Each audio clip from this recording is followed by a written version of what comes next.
Okay. What is a legacy? It's planting seeds in a garden you never get to see. If you know me, you'll know that that's a Hamilton quote and that I love Hamilton and that I considered wrapping it and decided not to. You're welcome. The idea of leaving a legacy is something I've never given much thought to, but recently I spent several hours at the Parks and Wildlife Archaeolab searching through various binders of Dad's digs and surveys, looking for old photos of him for this event. Thank you, Ina and Marnie. In the span of 5 hours, we only found 20 photos, but there are countless slides in his handwriting and documents with his name on them from places as near as McKinney Falls and as far as Waco Tanks, dating all the way back to the 60s. I developed a much broader understanding and appreciation of the scope of work he did throughout his career. Somewhere around the second hour, I flipped a page and thought, wow, my dad left a legacy. I realize this must be obvious to most of you, especially the archaeologists and historians in the room. After all, just a month ago, he received the Curtis Tunnel Award for Lifetime Achievement in Archaeology from the Texas Historical Commission. But it was a revelation to me. To me, he was just my dad, and he happened to be a hardworking archaeologist. I don't think he set out to leave a legacy. He famously chose his field because he was enrolling in college and had to declare a major. The list of choices was alphabetical, and he had to look up the meaning of anthropology at the top of the list. The study of man sounded interesting to him, and he signed up for it. He just happened to love it and was also very good at it. As I thought about his legacy over the next few days, I compared his life to mine. What is my legacy? What mark am I leaving on the world? Am I doing enough?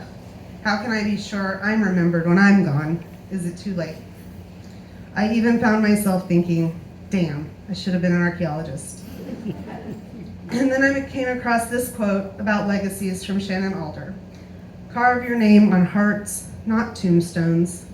A legacy is etched into the minds of others and the stories they share about you.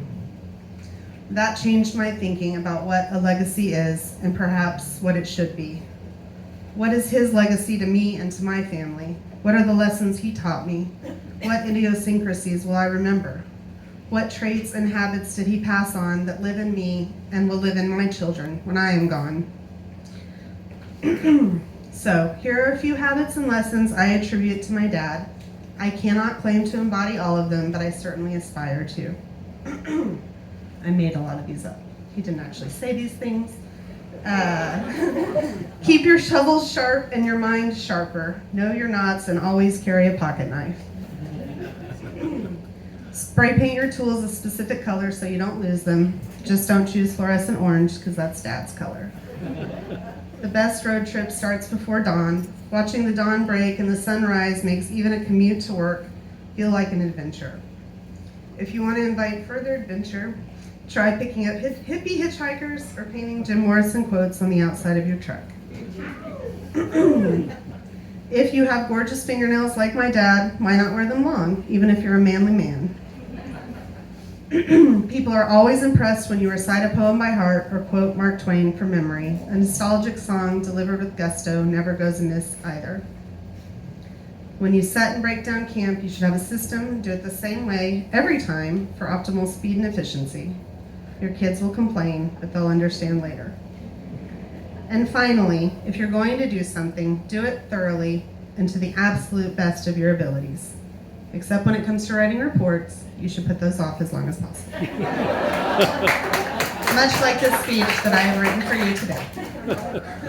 So I invite all of you to come up and share your stories about Dad and the lessons you learned from him. Thank you so much for being here to honor and remember my dad. His legacy is alive in this room.